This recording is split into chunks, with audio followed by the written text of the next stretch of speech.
Anyway, ensonga ya Uganda Airlines mu 2022 nali nkulembera akakiiko ka Kosase ne bannange ne tunoonyereza ku kitongole kya Uganda Airlines ne tusanga obuvundu obwa buli kika mu kitongole ky'ennyonyi ekyo, obubbi bwa ssente y'omusolo, contracts bazeegabira, eno bakola ziroosensi, eno amafuta abalina gwe bagagulako bo kennyini ate ne bagaguza ekitongole nga bongeddemukko akasente ne beefuula ba middleman awo. Eno abantu abakozesa ennyonyi agula tiketi omulundi gumu, tiketi n'agikozesa emirundi nga 10.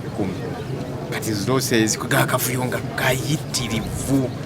Eno contracts bwaba tegyegabidde awa boyfriend we, byonna nga biri ku record. Abantu abamu bagamba nti Ssenyonyi oyo jasula okubanga awakanya gavumenti ekitongole takyagala, ninganze ndi Munnayuganda. Eyo ssente eddukanya ekitongole ekyo nange kuliko eyange nga Munnayuganda. Era tukikola ku lw'Abannayuganda, twagala ekitongole kitereere. Omukyala nga n'ebisaanyizo tabirina. Tugaka kati mwe musuubira mutya ekitongole kino okukola obulungi. Yali commercial director abanga namba 2 emirimu akola miyitirivu. Oyo certificate yalina eyenkiza ennyo yali ya senior 6. Kugano tunulira ebintu bino byonna ng'olaba ekitongole tekigenda tambula. Eno report mujjukira ne bagiremesa. Ningamba speaker, tutuukiriza obuvunaanyizibwa bwaffe, gwe ensonga oginamu interest ki? Report kangisome, kale ababaka bagigaane oba kinaye tugisome, naye ng'olaba waliwo okuziyiza ensonga zino zonna okuvaayo. Gye bakwera ne ŋŋamba naye banaakola batya Uganda Airlines ejja sigala nga ekabweti nga zose zibwe zeeyongera n'ebirala paka nga bakyusiza ensonga ya management ng'eteredde. Bw'otakola ekyo tewali kiramu kijja kukolebwa. Naye of course abamu nga balowooza Ssenyonyi olw'okubanga tayagala gavumenti. Yes, gavumenti sijagala olw'ensonga ez'enjawulo, naye bye nnali njogerako nga biri ku rekodi. Kaakati wayise ebbanga era abantu abamu kati nabo ne batandika okufuna obuzibu obwo. Ennyonyi nga babagamba nti akatekeere essaawa 6 olunaku lulamba abantu nga basula ku bisaawe, akavuyo nga kayitirivu kwegamba nekyaffectinga abantu bangi. N'abaali batatuwagira bazze ne balaba kye twali twogerako. Kaakati omukyala yes nategeddeko nti bali mugoba, naye nga kati lwaki mwalwawo? Singa mwakikola dda oba oli awo waali baddewo abantu abasobola okukola ekituufu okutereeza ennyonyi y'eggwanga lyaffe. Naye obuzibu bwa Uganda Airlines bwe buzibu bwa buli kitongole kya Uganda.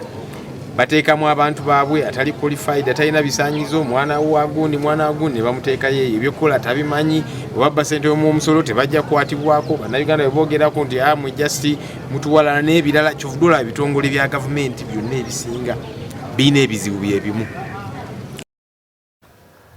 Through my board member, the PS and the Honourable Minister, Chair, we regret these delays in December.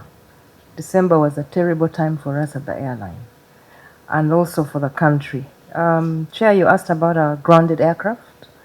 We had one Airbus grounded in Lagos, and we have one aircraft, a Sierra J grounded in Entebbe.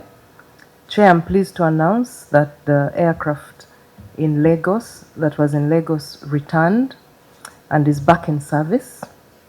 It had a unique technical chair, and that was a challenge for us at the airline and even for the OEMs, those are the aircraft manufacturers, to find it, because it's not a part that you keep in a store.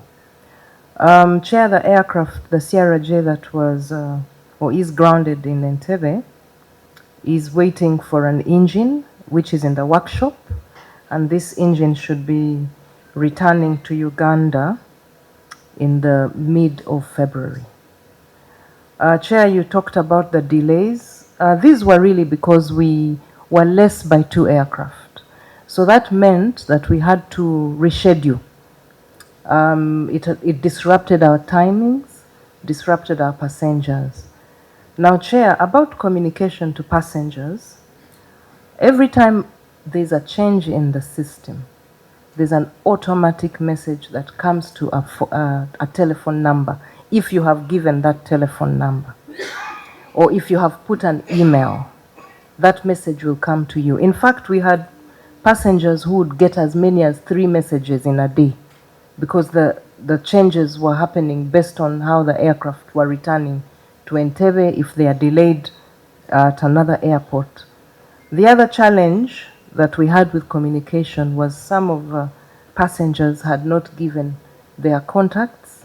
Some had booked through agents and were not informed. So we had a lot of challenges in the airport, but we worked with our regulator, Civil Aviation Authority, to manage that. And as we speak, Chair, we've been allocated a space for an information table, which we use for customer care. So we intend to manage these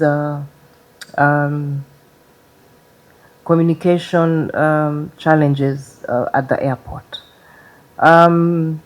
There were a few people, Chair, who would come, and because the flight has been delayed longer than the normal time, we would accommodate them as we wait for their next flight.